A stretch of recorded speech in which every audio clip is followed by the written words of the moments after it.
కుంభరాశి వారికి ఈ సంవత్సరంలో ఆదాయం 11, వ్యయము 11. ఇక ఆరోగ్యం 4, అనారోగ్యం కూడా 4, రాజ్యపూజం 2, అవమానం 6, సుఖము 3, దుఃఖము 3. ఈ సంవత్సరంలో శని గురు ఆధారంగా తీసుకుంటే మనమందరం కూడా ఏకాదశ గురు రాబోయే రోజుల్లో, అదే విధానంగా అష్టమ శని.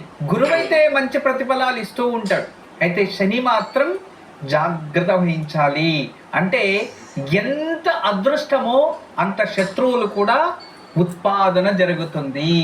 మీరు ఏ పనిలో వెళ్ళినా చాలా ఉల్లాసంగా ఉత్సాహంగా మీరు ప్రారంభం బాగుంటుంది, కానీ అంత్యం అనేది చాలా బాధతో కలిగి ఉంటుంది. శని ఆ ప్రభావం చేస్తూ ఉంటాడు. అందుకే ఆదాయం 11, వ్యయం కూడా 11 చేశాడు.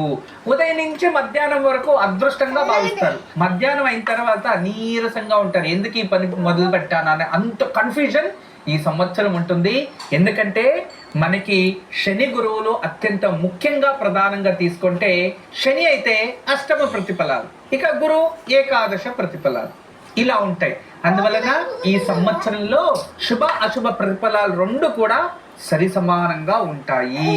అయితే గురువు వల్ల మీకు ఆర్థికంగా అభివృద్ధి, గౌరవం ప్రాప్తిస్తుంది, పేరు ప్రతిష్టలు ప్రాప్తిస్తాయి, ధార్మిక కార్యక్రమాల్ని ఆచరిస్తారు, ధర్మపు మార్గంలో వెళ్ళడానికి ప్రయత్నిస్తూ ఉంటారు.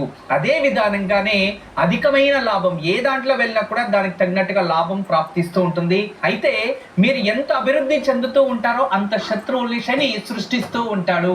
అదే విధానంగా మీరు ఎంత సంపాదిస్తారో దానికి ఏదో విధానంగా ఇంటూ వాళ్ళకి అనారోగ్యంగా, లేదా ఎవరికో బాధలో ఉన్నారో అని సహాయం చేయడానికి వెళ్ళి, లేదా ఇతరులకి మీరు ఏదో సహాయం చేద్దామని వాళ్ళ వల్ల మీరు పోలీస్ స్టేషన్, కోర్టు తిరగడం ఇటువంటివి ఏర్పడుతూ ఉంటాయి. వాహనాలని సెల్ఫ్ డ్రైవ్ చేసేవాళ్ళు చాలా జాగ్రత్తగా ఉండడం చాలా మంచిది. దూరపు ప్రయాణాలు అయినంత వరకు ఈ సంవత్సరంలో నిషిద్ధం చేసుకోండి. అయినంత వరకు ప్రతి ఒక్కటి ఆలోచించి మీరు ముందుకెళ్ళడం మంచిది. అన్నా చెల్లెలు, అన్నా తమ్ముళ్ళు, కుటుంబ విషయాల్లో మనస్పర్ధాలు ఏర్పడతాయి. ఈ విషయంలో జాగ్రత్తగా వహించండి. మీకు వచ్చే డబ్బుని చూసి ఇతరులు ఆశపడి వాళ్ళు మీకు ఏదైనా హాని చేయడానికి ప్రయత్నించవచ్చు. అయినంత వరకు జాగ్రత్త వహించడం చాలా మంచిది. ఇక ఈ సంవత్సరంలో మీకు గౌరవము ప్రాప్తిస్తుంది, కుటుంబం నుంచి అవమానాలు వస్తాయి, రాజకీయంలో ఉన్నత పేరు వస్తుంది, అదే విధానంగా ఏదైనా అపవాదాలు, అవమానాలు జరుగుతూ ఉంటాయి. ఇక ప్రభుత్వ ఉద్యోగంలో ఉన్న వారికి పై అధికారులు కాస్త శత్రువులు అవుతారు. అయినంత వరకు మౌనంగా ఉండండి.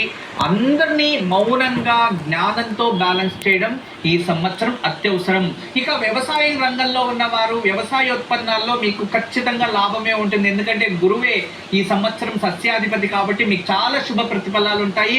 అందువల్ల వ్యవసాయ రంగాన్ని నమ్ముకోండి, చాలా శుభం. కానీ ఆరోగ్య పట్ల జాగ్రత్త వహించడం చాలా మంచిది.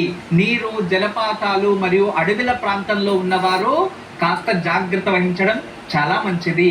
ఇక విద్యార్థులకైతే ఈ సంవత్సరం చాలా శుభ ప్రతిఫలమే. గురువైతే బాగానే ఉన్నాడు, కానీ శని ప్రభావం వల్ల చెడు ఆలోచనలు ఎక్కువ వస్తూ ఉంటాయి. చదువుపైన ఇంట్రెస్ట్ తగ్గిపోవడం, టీవీలు చూసుకోవడం, సమయాన్ని వృధా చేసుకోవడం ఉండడం, ఇంట్లో అబద్ధాలు చెప్పి బయట తిరగడం, ఇటువంటివి ఆలోచనలు ఎక్కువ వస్తాయి.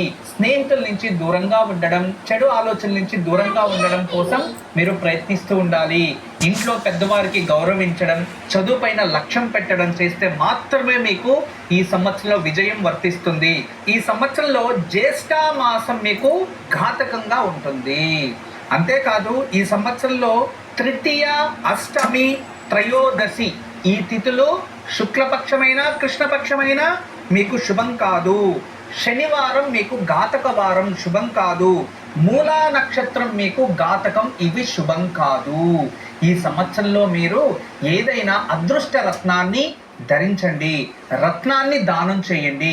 సువర్ణ తిలం అంటే నువ్వుల బరువైనంత బంగారైనా దానం చేయండి. ఈ సంవత్సరంలో నరసింహస్వామి అర్చన, నరసింహస్వామి పూజ, నరసింహారాధన, నరసింహస్వామి దేవాలయానికి వెళుతూ ఉండడం మీకు అదృష్టాన్ని ఇస్తుంది. గురుజీ, తదుపరి కన్యా